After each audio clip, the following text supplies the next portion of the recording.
The morning of June 19th, 1944, dawned clear over the Philippine Sea, the water stretching endlessly beneath a sky that would soon erupt with violence. Lieutenant J.G. Alex Vraciu sat strapped into the cockpit of his F6F Hellcat aboard the USS Lexington, his hands resting lightly on the controls, his eyes scanning the horizon. The air smelled of salt and aviation fuel. Around him, deck crews swarmed like ants, preparing fighters for launch. Intel had confirmed it. The Japanese fleet was coming, hundreds of aircraft inbound, and every pilot knew what that meant. This would be the largest carrier battle in history. If you're enjoying this deep dive into the story, hit the subscribe button and let us know in the comments from where in the world you are watching from today. Vraciu checked his guns for the third time that morning. 6 Browning .50 caliber machine guns, 3 mounted in each wing, 400 rounds per gun. The Hellcat was a beast, heavy, powerful, built to absorb punishment and dish it out tenfold. He had flown her long enough to trust her completely. Through his canopy, he could see other Hellcats being positioned on the catapults, their propellers spinning into invisible blurs. The Japanese were bringing their best, the A6M0, the fighter that had terrorized the Pacific for 2 years. Highly maneuverable, long-range, flown by pilots who had once been the finest in the world. But that was then. Now, in mid-1944, the balance had shifted. The Zeros were still dangerous, yes, but the Americans had learned. They had adapted, and they had built a machine specifically designed to kill them. Vraciu's radio crackled to life. Bandits inbound, bearing 320, Angels 14, many bogies. His pulse quickened. Many bogies. That was radar operator code for overwhelming numbers. Through the flight deck speakers came the order every pilot had been waiting for. Pilots, man your planes. The Great Marianas, Turkey Shoot was about to begin, and at its heart lay a technological and tactical reality that would shatter Japanese expectations. One burst of fire at a time, the Hellcat's guns could pump out over 2,400 rounds per minute when all 6 fired together. Against the lightly built Zero, that kind of firepower wasn't just an advantage, it was a death sentence delivered in the span of 4 heartbeats. To understand what happened that day, one must first understand the weapon that made it possible. The Grumman F6F Hellcat was not an accident of design. It was a deliberate answer to a specific problem: how to beat the Mitsubishi A6M0, the fighter that had dominated the Pacific skies since Pearl Harbor. When American engineers sat down in early 1942 to create the Hellcat, they had access to something invaluable: captured Zeros, combat reports from surviving Wildcat pilots, and hard data from battles where American planes had been outmaneuvered and outgunned. The Zero was a marvel of engineering in its own right. Lightweight, nimble, capable of turning inside almost any opponent, it had range that let it escort bombers deep into enemy territory. Japanese pilots loved it for good reason. In the hands of an experienced aviator, the Zero could dance through the sky, pulling tight turns that would black out most Allied pilots. But the Zero's strengths came with fatal compromises. To achieve its legendary maneuverability, Mitsubishi engineers had stripped away almost every ounce of unnecessary weight. There was no armor protecting the pilot. The fuel tanks were not self-sealing, meaning a single tracer round could turn the aircraft into a fireball. The airframe itself was fragile, built from lightweight aluminum alloys that shattered under concentrated machine gun fire. The Zero was a scalpel. The Hellcat, by contrast, was a sledgehammer wrapped in steel. Grumman's design philosophy was simple: build a fighter that could absorb punishment, deliver overwhelming firepower, and give its pilot every advantage in a high-speed, high-altitude engagement. The result was an aircraft that looked almost brutish compared to the sleek Zero. The F6F Hellcat was powered by a Pratt & Whitney R2800 double Wasp engine, a massive radial power plant producing 2,000 horsepower. That engine drove a 13-foot propeller and pushed the Hellcat to speeds exceeding 380 miles per hour at altitude. It wasn't the fastest fighter in the sky. The Corsair was quicker, but speed wasn't everything. What mattered was the combination of speed, durability, and firepower. The Hellcat's wings were enormous, the largest of any single-engine fighter in World War II, which gave it a lower wing loading and made carrier approaches safer. But those wings also housed the airplane's primary weapon system, 6 ANM, 2 Browning 50 caliber machine guns. Each gun was an air-cooled, belt-fed weapon capable of firing between 750 and 850 rounds per minute. With 6 guns working in unison, the Hellcat could unleash a stream of half-inch bullets at a combined rate that reached 2,400 rounds per minute or more. A pilot didn't need to hold the trigger long. A 2-second burst sent 130 rounds downrange, more than enough to shred the thin aluminum skin of a Zero, tear through its unprotected fuel tanks, and rip apart its engine. The effect was devastating and immediate. American pilots quickly learned that engaging a Zero in a turning dogfight was suicide. The Japanese fighter could outturn anything the Allies flew, but the Hellcat didn't need to turn. It could dive, climb, and fire from positions the Zero couldn't reach fast enough. The tactics were brutally simple. Climb above the enemy, use speed and altitude to dictate the terms of engagement. Dive on the target, fire a short burst, and pull away before the Zero could react. The Japanese called this boom and zoom, and they had no effective counter for it. By mid-1944, the strategic situation had grown desperate for Japan. The Marianas Islands, Saipan, Tinian, and Guam were the key to the Central Pacific. If the Americans took them, they would have airfields within range of the Japanese home islands. B-29 superfortresses could strike Tokyo itself. The Imperial Japanese Navy understood this. They assembled nearly every serviceable carrier they had left, 9 in total, and loaded them with roughly 440 aircraft. It was a gamble, one last throw of the dice to destroy the American carrier fleet and halt the island-hopping campaign. Vice Admiral Jisaburo Ozawa commanded the Japanese First Mobile Fleet. His plan relied on 2 advantages. First, Japanese carrier aircraft had longer range than their American counterparts, which meant Ozawa could launch strikes from beyond the reach of US planes. Second, he intended to use land-based aircraft from Guam and other Mariana airfields to supplement his carrier forces, creating a hammer and anvil that would crush the American fleet. It was a sound plan on paper. In practice, it was built on a foundation that no longer existed. The pilots who had terrorized the Pacific in 1941 and 1942 were dead. The veterans of Pearl Harbor, the Philippines, and the Dutch East Indies had been killed in the grinding battles at Midway, Guadalcanal, and the Solomon Islands. The men flying off Ozawa's carriers in June 1944 were undertrained replacements, many with fewer than 200 hours of flight time. They had never faced the kind of coordinated defense the Americans had perfected. Facing them was Vice Admiral Mark Mitcher's Task Force 58, 15 American carriers, 7 battleships, countless cruisers and destroyers, and 900 aircraft. The American pilots were experienced, well-trained, and flying the best carrier fighter in the world. More importantly, they had radar. On the morning of June 19th, American radar operators detected the first wave of Japanese aircraft while they were still more than 100 miles out. That early warning gave Mitcher time to do 2 things: launch every available fighter and position his ships to maximize anti-aircraft fire. At 09:57, the call went out across Task Force 58, "Hey Rube." It was the old carnival cry, a signal that trouble was coming and every hand was needed. Hellcat pilots scrambled to their aircraft, engines roaring to life, deck crews hauling away chocks and tie-downs. Within minutes, over 200 F6Fs were airborne, climbing to intercept the incoming Japanese formations. The Japanese came in 4 waves, each one met by swarms of Hellcats. The first wave, 69 aircraft, was decimated. American fighters tore into them at high altitude. If you find this story engaging, please take a moment to subscribe and enable notifications.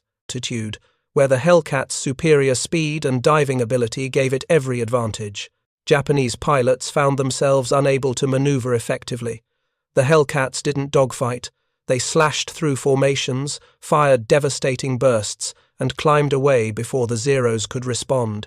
Lieutenant Alexander Vraciu, flying off the Lexington, spotted a formation of Yokosuka D-4Y dive bombers, code-named Judy, lumbering toward the American fleet.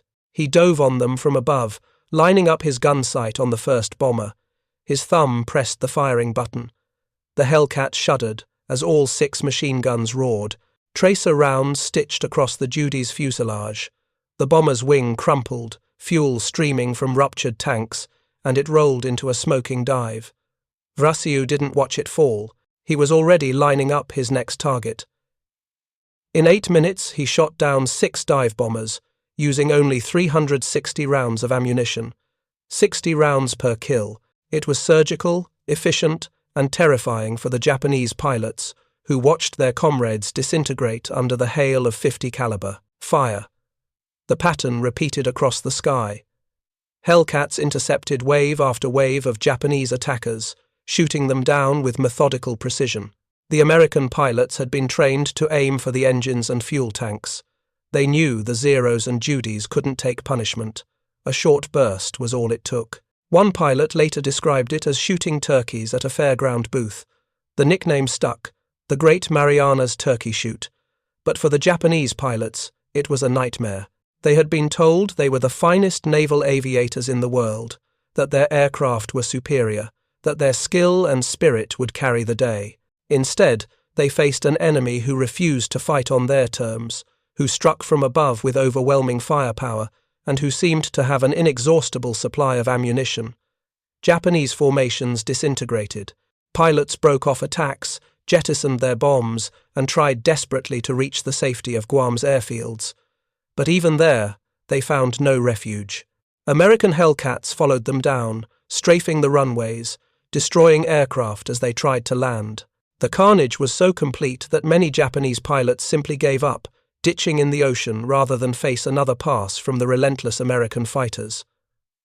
The second wave fared no better. 70 aircraft launched from Ozawa's carriers, and fewer than half returned. The third wave, 47 planes, was virtually annihilated. By the time the fourth wave arrived, American pilots were running low on ammunition, but not enthusiasm. They pressed their attacks with the same ferocity, and the Japanese losses mounted. Throughout the battle, the Hellcat proved itself not just as a weapons platform but as a survivor. Several F6Fs returned to their carriers with battle damage that would have downed lesser aircraft, bullet holes stitched across wings, shrapnel embedded in engine cowlings, hydraulic lines severed. The pilots nursed them home, landed safely, and watched as deck crews patched the damage and sent them back into the fight. This was the genius of Grumman's design. The Hellcat was built to keep flying even when hurt. Armor plate protected the pilot. Self-sealing fuel tanks prevented fires. The massive radial engine could take punishment and keep running. In one documented case, a Hellcat returned with over 200 bullet holes. The pilot walked away without a scratch. For the Japanese, the losses were catastrophic. By the end of June 19th, they had lost between 350 and 400 carrier-based aircraft. Another 60 to 70 land-based planes were destroyed on the ground or in the air over Guam. The cost to the Americans? Fewer than 24 Hellcats lost in air-to-air combat. It was a slaughter, plain and simple, and the weapon that made it possible was the F6F's overwhelming firepower. A Zero pilot had perhaps 4 seconds from the moment a Hellcat opened fire to evade, maneuver, or prey. 4 seconds before 2,400 rounds per minute of 50 caliber ammunition turned his aircraft into flaming wreckage. In most cases, they didn't even get that long. The math was brutal and unforgiving. Each 50 caliber round weighed about 2 ounces. Fired at muzzle velocities exceeding 2,800 feet per second, these bullets carried enormous kinetic energy. When they struck the Zero's thin aluminum skin, they didn't just puncture, they tore, shredded, and fragmented. A single round hitting a fuel line could ignite the entire fuel system. 3 or 4 rounds into the engine could seize the crankshaft. A burst into the cockpit was invariably fatal. American armorers loaded belts with a mix of ammunition types, armor-piercing incendiary, tracer, and ball rounds. The API rounds were designed to penetrate and then ignite. Against an unarmored aircraft like the Zero, they were devastatingly effective. Pilots reported seeing Zeros explode mid-air, the entire airframe consumed in a fireball, before the wreckage hit the water. And the Hellcat carried enough ammunition to engage multiple targets. 400 rounds per gun meant 2,400 rounds total. At a sustained rate of fire, that was enough for roughly 90 seconds of continuous shooting, but no pilot fired continuously. They fired in short, controlled bursts. 2 seconds, maybe 3. Check the result. Acquire the next target. Fire again. A well-trained pilot could down multiple aircraft on a single sortie and still return with ammunition to spare. This wasn't war, as the Japanese had known it in 1941, when skilled pilots in nimble Zeros had ruled the sky through superior maneuverability and tactics. This was industrial warfare, where superior production, better technology, and overwhelming firepower decided the outcome before the first shot was fired. Japanese commanders watching from their carriers could scarcely believe what they were seeing. Their carefully planned attack, meant to destroy the American fleet, had been shattered by fighters that refused to engage on equal terms. The Americans didn't dogfight. They didn't accept the Zero's advantages. They simply dove, fired, and climbed away, over and over, until the sky was empty of Japanese aircraft. Ozawa tried to salvage the operation. He launched additional strikes, hoping that sheer numbers might overwhelm the American defenses. But every wave met the same fate. Hellcats vectored in by radar, climbing to intercept altitude, and then diving through the Japanese formations with guns blazing. By mid-afternoon, on June 19th, it was clear that the battle was lost. The Japanese had failed to land a single meaningful blow on the American carriers. One battleship, the South Dakota, had been hit by a bomb, but the damage was manageable. In return, Japan had lost the better part of its remaining carrier air arm, and the losses weren't just in aircraft. Pilots, irreplaceable pilots, men who had trained for years to master carrier operations, were gone. Dead in the cockpits of burning Zeros, drowned in the Philippine Sea, or captured after ditching near American ships. Japan's ability to wage carrier warfare, the naval doctrine that had defined its strategy since before Pearl Harbor, was destroyed in a single day. But even as the aerial battle raged, a second disaster was unfolding beneath the waves. American submarines had been shadowing Ozawa's fleet since before the battle began. On the morning of June 19th, just as the first Japanese aircraft were launching, the submarine USS Albacore fired a spread of torpedoes at the carrier Taiho, Ozawa's flagship. One torpedo struck home, ripping a hole in the hull near the aviation fuel tanks. Damage control teams thought they had the situation under control. They were wrong. Fuel vapors leaked into the ship's ventilation system. Hours later, a catastrophic explosion tore through the Taiho. The massive carrier, one of Japan's newest and most advanced, sank within minutes, taking hundreds of men with her. Later that afternoon, the submarine USS Kavala torpedoed the carrier Shokaku, a veteran of Pearl Harbor. She, too, went to the bottom. 3 Japanese carriers lost in one day, hundreds of aircraft destroyed, thousands of sailors and airmen dead, and the Americans had barely scratched. As the sun set on June 19th, American pilots returned to their carriers, exhausted but exhilarated. Deck crews counted the kills. The numbers were staggering, almost unbelievable. Some pilots thought they must have been exaggerating, that the fog of war had inflated the totals. But the numbers held. Over 300 Japanese aircraft destroyed, most of them shot down by Hellcats. The pilots gathered in ready rooms, swapping stories, their voices hoarse from hours in the cockpit. They talked about the ease of it, how the Zeros seemed to disintegrate under fire, how the Japanese pilots had tried every trick in the book but couldn't escape, the Hellcats' guns. One Marine pilot summed it up with dark humor. It was like an old-time turkey shoot back home. The nickname spread through the fleet within hours. The Great Mariana's Turkey Shoot, a battle so one-sided it sounded like a joke. But to the Japanese sailors and pilots who lived through it, there was nothing funny about it. They had sailed into battle expecting a climactic confrontation, a chance to turn the tide of the war. Instead, they had been methodically annihilated by an enemy who had learned to exploit every weakness in their aircraft and tactics. The next morning, June 20th, brought a new challenge.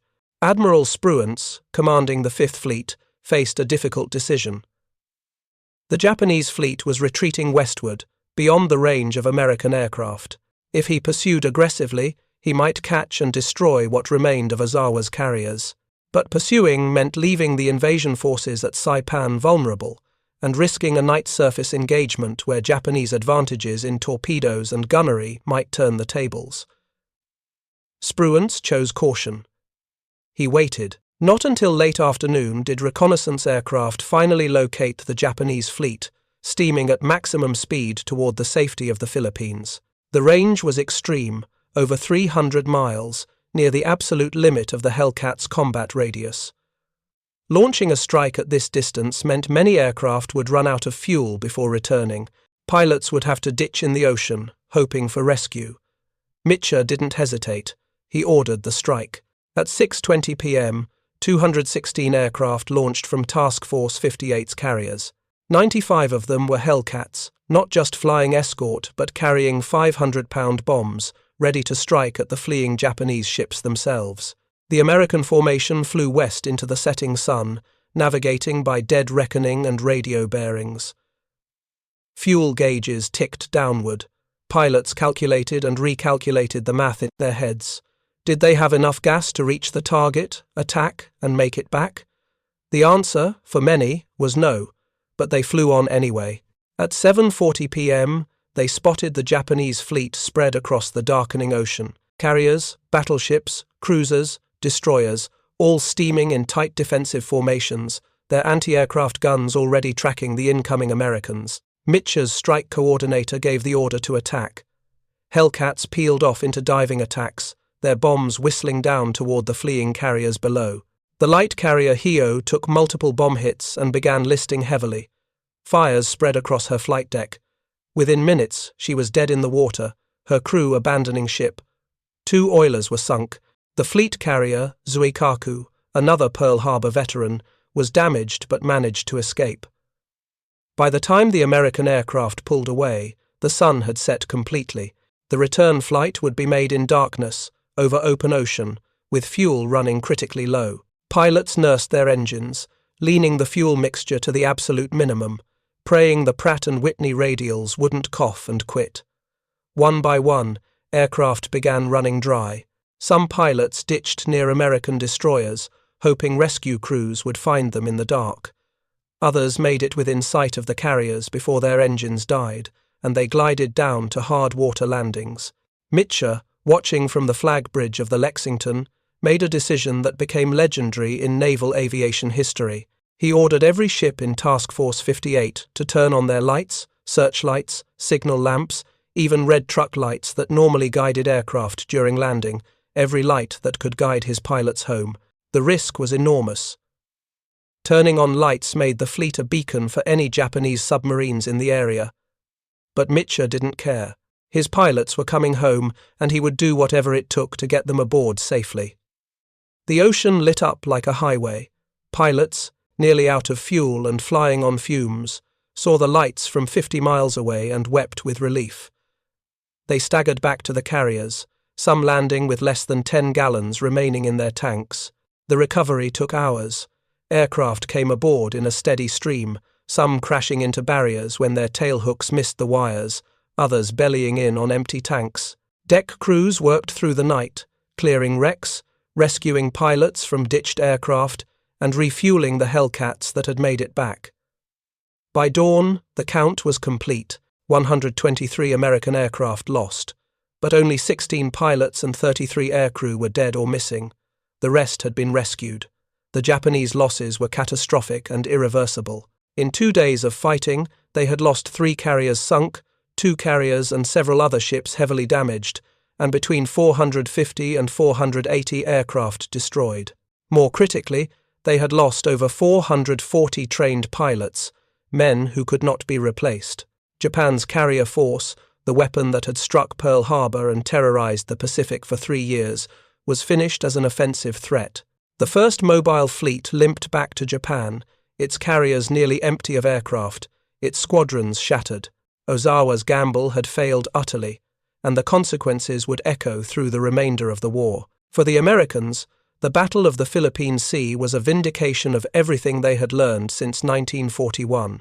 Superior technology, rigorous training, effective tactics, and overwhelming industrial production had combined to produce a victory so complete it seemed almost unfair.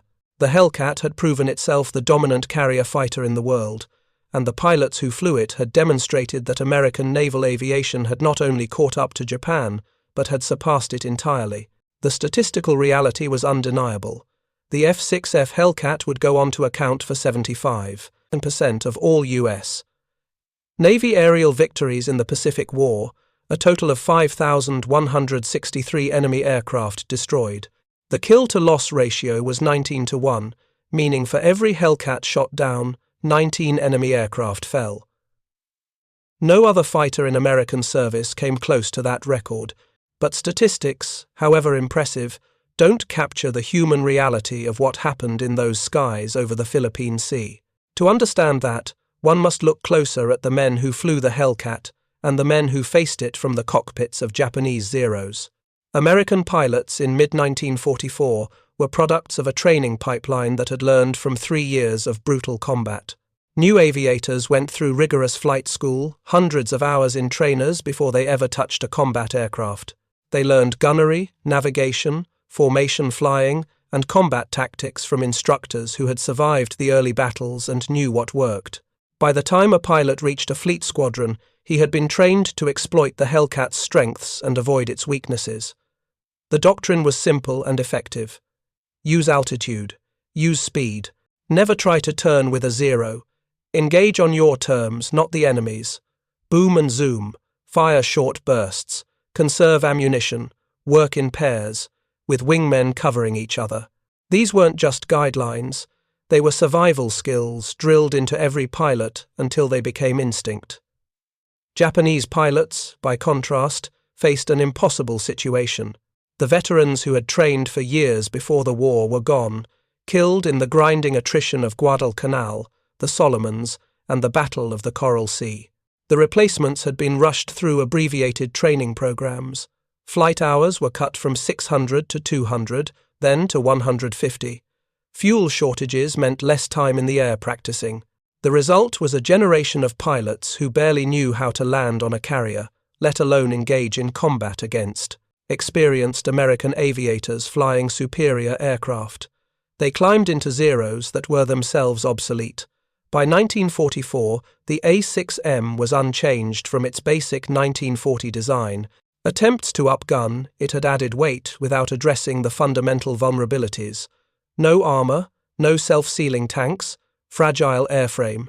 The A6M5 model, the most common variant at the Philippine Sea, had two 20mm cannons in the wings and two machine guns in the fuselage. On paper, the 20mm cannons were powerful weapons. In practice, they were slow-firing, inaccurate at long range, and carried only 125 rounds per gun. A pilot could empty his cannon ammunition in seconds of sustained fire. Moreover, the cannons had low muzzle velocity, making it difficult to hit fast-moving targets. Japanese pilots complained bitterly that scoring hits required getting dangerously close, well within range of the Hellcat's devastating 50-caliber guns. The 7.7mm machine guns, mounted in the Zero's nose, were even less effective. Against the Hellcat's heavy armor and robust construction, they might as well have been throwing rocks. Pilots reported emptying entire belts into a Hellcat, only to watch it shrug off the hits and climb away, apparently undamaged. The contrast could not have been starker. The Zero was designed for an era of warfare that no longer existed, when dogfighting, skill, and maneuverability were paramount. The Hellcat was designed for industrial-age combat, where firepower, protection, and the ability to dictate engagement terms mattered more than aerobatic ability. One Japanese pilot, captured after ditching near an American destroyer, was brought aboard and shown through a Hellcat. He stood silently, running his hands over the armor plate behind the pilot's seat, examining the self-sealing fuel tanks, counting the 6 machine guns and the belts of ammunition feeding them. When asked what he thought, he said simply, "We cannot win." It was a moment of clarity. He had spent the battle trying to fight a Hellcat on equal terms, attempting the tight turns and quick maneuvers that had worked against earlier American fighters. But the Hellcat pilot hadn't engaged. He had climbed, dove, fired, and climbed again. The Japanese pilot never had a chance to use his aircraft's advantages. He had been fighting an enemy who refused to fight the way he expected, and the result was inevitable. This psychological impact rippled through the remaining Japanese squadrons. Pilots who survived the Turkey shoot returned to their carriers shaken, describing an enemy that seemed invincible. The stories spread, grew in the telling, morphed into a kind of mythic dread. American fighters that couldn't be outmaneuvered, that struck from nowhere with guns that tore aircraft apart in seconds. Morale, already strained by 3 years of losses, collapsed entirely. In the months following the Philippine Sea, Japanese carrier squadrons effectively ceased to exist as a fighting force. The few remaining carriers stayed in port, their decks empty, their pilots transferred to land-based units or kamikaze squadrons where inexperience mattered less. The doctrine of the decisive carrier battle, the Kantai Kessen that had shaped Japanese naval strategy for decades, was dead. For the Americans, the victory brought its own set of realizations. The Hellcat had proven so effective that it became the standard against which all other fighters were measured. When the F6F Bearcat was developed as a potential replacement, it had to demonstrate clear superiority over the F6F to justify production. In most categories, the Bearcat was indeed better, faster, more maneuverable, faster climbing, but it arrived too late to see combat in World War II, and in the end, the Hellcat's combination of capability and availability made it irreplaceable during the critical years of 1943 to 1945. Pilots loved the Hellcat for reasons that went beyond performance statistics. It was forgiving. It was tough. It brought them home. Ensign George Orner, who flew Hellcats off the USS Franklin, recalled years later, "The Hellcat was a terrific airplane and a very effective fighter. It was positively a piece of cake to fly, just a dream." The difference between the Wildcat and the Hellcat was night and day. We had more range, more speed, more power, more everything. That last word, everything, summed up the American advantage in the Pacific War. More of everything. More aircraft, more pilots, more fuel, more ammunition, more training, more ships. The industrial capacity of the United States, fully mobilized for war, had produced a flood of material that Japan simply could not match. The Hellcat was a symbol of that overwhelming advantage, a weapon system that existed in numbers the Japanese couldn't comprehend. Grumman's factory on Long Island produced 12,275 Hellcats between 1942 and 1945, all from a single production line. That was more Hellcats than Japan produced Zeros in the same period, and the Hellcats were better protected, better armed, and supported by a logistics system that kept them flying. American carriers could launch strikes, recover aircraft, rearm and refuel them, and launch again within hours. Deck crews worked with assembly line efficiency, turning carriers into floating air bases that could sustain high-tempo operations for weeks. Japanese carriers, even when they had aircraft, struggled to maintain the same pace. Maintenance was slower, parts were scarce, fuel was rationed. By 1944, some Japanese carriers operated at half capacity simply because they lacked the resources to keep a full air group operational. The Battle of the Philippine Sea exposed all of these disparities in the starkest possible terms. It wasn't just that the Americans won. It was how easily they won, how completely they dominated every aspect of the battle. The Japanese had brought their best plan, their best ships, and what remained of their best pilots, and they had been annihilated with almost casual efficiency. The Hellcat pilots returned to their carriers, tired but satisfied, and began preparing for the next day's operations. For them, it was just another mission, another day's work in the long campaign to push Japan back toward its home islands. But for the Japanese, it was the end of an era. In Tokyo, news of the disaster was suppressed. The Japanese public was told that a great victory had been won, that American carriers had been sunk, that the invasion of Saipan had been repelled. The truth was classified, hidden from all but the highest-ranking officers. But those officers understood what had happened. Admiral Toyoda, commander of the combined fleet, knew that Japan's carrier force was finished. He began planning for a different kind of war, one where land-based aircraft and kamikaze tactics would replace conventional carrier operations. The shift was born of desperation, not strategy. When your fighter pilots couldn't compete in air-to-air combat, when your carriers were vulnerable and your aircraft obsolete, what choice remained but to crash planes into enemy ships and hope the sheer willingness to die would offset material inferiority? It was a terrible calculus, but it was the only one available. The Hellcat, meanwhile, continued its work. After the Philippine Sea, F6Fs provided air cover for the invasions of Guam, Tinian, and Saipan. They flew strikes against Japanese bases in the Philippines. They escorted bombing raids against targets in Japan itself. Everywhere the American fast carriers went, Hellcats went with them, maintaining air superiority, shooting down any Japanese aircraft foolish enough to challenge them. The statistics accumulated: 5,000 kills, then 6,000. Ace after ace emerged from Hellcat squadrons. David McCampbell, the Navy's top-scoring ace, shot down 34 Japanese aircraft, all from the cockpit of a Hellcat. His wingmen and squadron mates added hundreds more. The aircraft became so dominant that encountering a Japanese fighter in the last year of the war was almost a novelty. By 1945, most Hellcat sorties were ground attack missions, bombing and strafing Japanese positions, because there simply weren't enough enemy aircraft left to shoot down. The Great Marianas Turkey Shoot had broken the back of Japanese naval aviation, and the Hellcat had been the instrument of that destruction. Yet, for all its success, the F6F Hellcat remains somewhat overlooked in popular memory. The P-51 Mustang gets more attention for its role in Europe. The F-4U Corsair, with its distinctive gull wings and powerful engine, captures more imagination.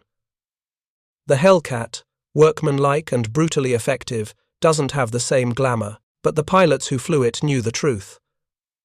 The Hellcat was the fighter that won the Pacific Air War, the aircraft that turned the tide when it mattered most, the weapon that gave American carrier task forces absolute air superiority from mid-1943 until the end of the war. Its secret wasn't any single revolutionary feature. It was the combination of many good decisions: armor, firepower, reliability, ease of maintenance, range, and most critically, the understanding that air combat in 1944 wasn't about dogfighting prowess. It was about putting the maximum amount of firepower on target in the shortest possible time. The Hellcat's 650 caliber machine guns, capable of firing 2,400 rounds per minute combined, did exactly that. A Zero pilot had 4 seconds, maybe less, from the moment those guns opened fire to when his aircraft disintegrated. 4 seconds before the Hellcat's guns tore his plane apart. 4 seconds to evade, maneuver, pray. 4 seconds that usually weren't enough. The math was simple and brutal. The Hellcat fired approximately 40 rounds per second when all 6 guns were working. Each round carried enough energy to punch through aluminum, sever control cables, ignite fuel, shatter engines. Multiply that by the number of rounds hitting in a typical burst, 60, 80, 100 rounds, and the result was catastrophic structural failure. Wings folded, fuselages broke apart, fires erupted instantly. Japanese pilots described it as being hit by a storm of metal, a wall of bullets so dense there was no dodging it. And because the Hellcat carried 400 rounds per gun, American pilots could afford to fire multiple bursts, engaging several targets before running low on ammunition.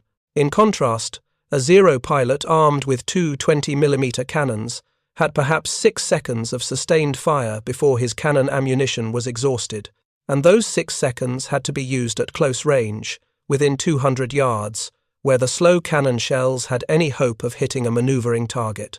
But getting within 200 yards of a Hellcat meant exposing yourself to those 650 calibers, each one capable of crippling your aircraft with a single good hit. It was an impossible equation. The Zero's advantages, maneuverability, climb rate at low altitude, the skills of its pilot, none of it mattered when the Hellcat refused to engage on those terms. American pilots followed their training. Stay fast, stay high, dive, fire, climb away, never turn with a zero, never slow down, never give the enemy a chance to use his aircraft's strengths. And it worked. The tactical doctrine, combined with the Hellcat's technical superiority, created a kill ratio that seemed almost fictional, 19-1. For every Hellcat lost in air combat, 19 Japanese aircraft were destroyed. Some historians have questioned whether the ratio is accurate, suggesting that overclaiming in the heat of battle might have inflated the numbers. But post-war analysis, cross-referencing American claims with Japanese loss records, confirmed the essential accuracy. The Hellcat really was that effective.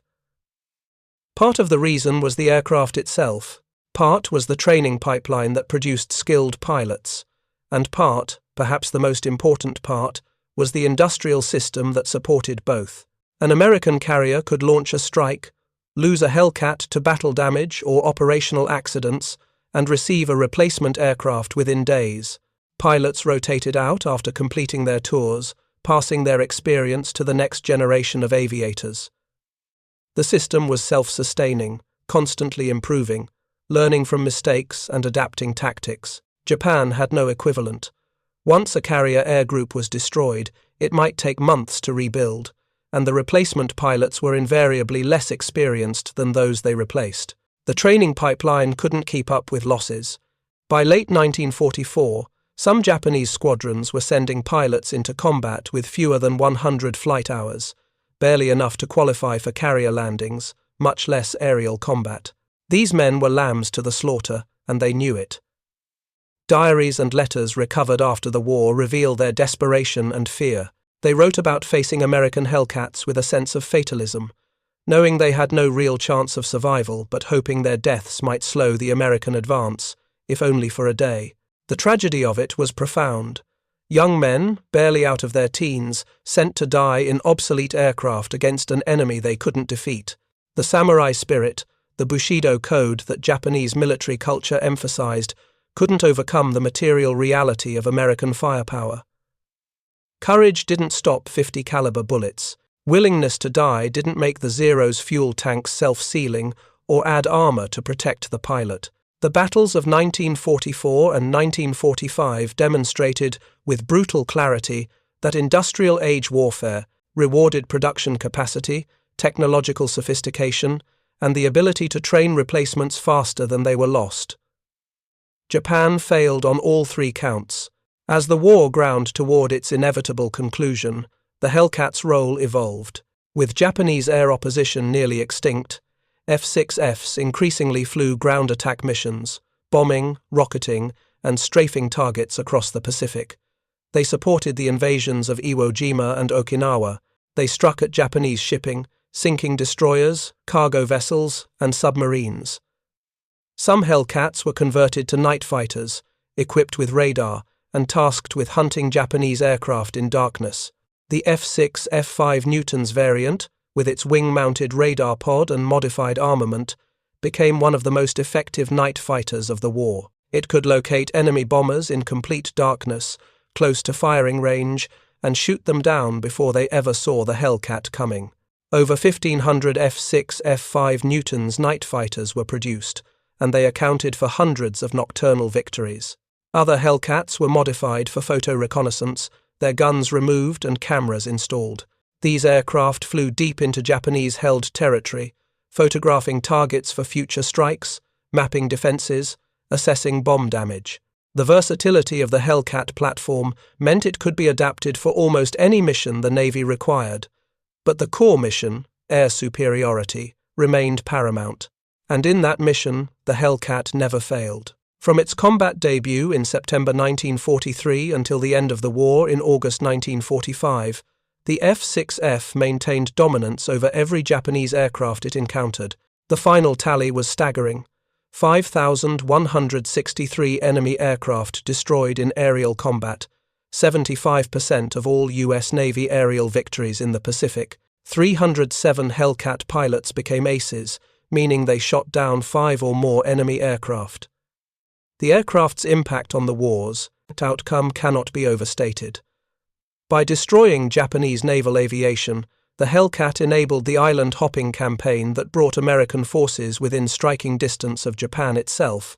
Without air superiority, the invasions of Saipan, Guam, Iwo Jima, and Okinawa would have been far more costly, perhaps impossible. The B-29 bombing campaign against Japanese cities, which ultimately contributed to Japan's surrender, depended on bases in the Marianas that could only be secured because Hellcats had swept the sky clean of enemy fighters. In a very real sense, the Hellcat was one of the weapons that won the Pacific War, and yet it remains underappreciated. Perhaps because it wasn't flashy. Perhaps because it did its job so well that victory seemed inevitable, almost easy in retrospect. But there was nothing easy about it. Behind every kill ratio, every victory, every successful mission, were young men risking their lives in machines that, for all their technical sophistication, could be destroyed in an instant by a lucky shot or a moment's inattention. The Hellcat gave them a fighting chance. It gave them armor to protect against enemy fire, guns to strike back effectively, and an airframe tough enough to bring them home even when damaged. For the men who flew it, that was enough. They didn't need the Hellcat to be beautiful or legendary. They needed it to work, to keep them alive, to let them do their job and return to their carriers. And in that, the Hellcat never failed them. Thank you for watching. For more detailed historical breakdowns, check out the other videos on your screen now, and don't forget to subscribe.